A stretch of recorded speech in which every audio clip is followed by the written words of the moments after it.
एकत्र घरी देखील नसतात आणि बाहेर देखील त्या संदर्भात 2024 मध्ये याच नृत्याचे ते बळी पडले असं देखील त्यांनी मला वाटते विधान परिषद सभापती राम शिंदे साहेब यांचा काहीतरी गैरसमज झालेला दिसतो. आपल्याला माहिती आहे की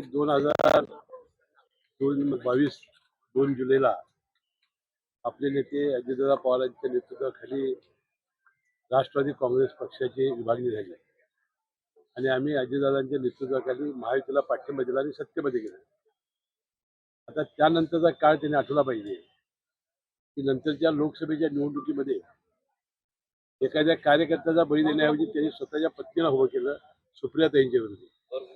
म्हणजे स्वतः त्यांच्या पत्नीला उभं केलं. निवडणुकीमध्ये काय झालं आपल्याला माहिती आहे. यामध्ये डान्सचा कुठं विषय आला. त्यानंतर विधानसभेची निवडणूक झाली तर स्वतःच्या पत्नीच्या विरुद्ध त्याला लढणं भाग पडलं. 1 लाखांनी त्यांचा पराभव झाला. म्हणजे असं घराण्यामध्ये राजकारण वेगळं आणि कौटुंबिक संबंध वेगळे. त्या मुलाच्या लग्नाला आमंत्रित केलं तर ते साजरा केला. याच्यामध्ये राजकारण कुठं आलं. और शिंदे साहेबांचा काहीतरी गैरसमज झालेला दिसतोय. तर अजितदादा हा एक घाव आणि 2 तुकडे असतात. ते बोलणार तेच करणार. आता त्यांचा काय गैरसमज झाला असेल तर तो गैरसमज दूर करता येईल. परंतु मीडिया रोहित पवार अजून ठोस कारवाई झालेली नाही. नंदुरबारमधील एक महत्वाचा प्रश्न आहे.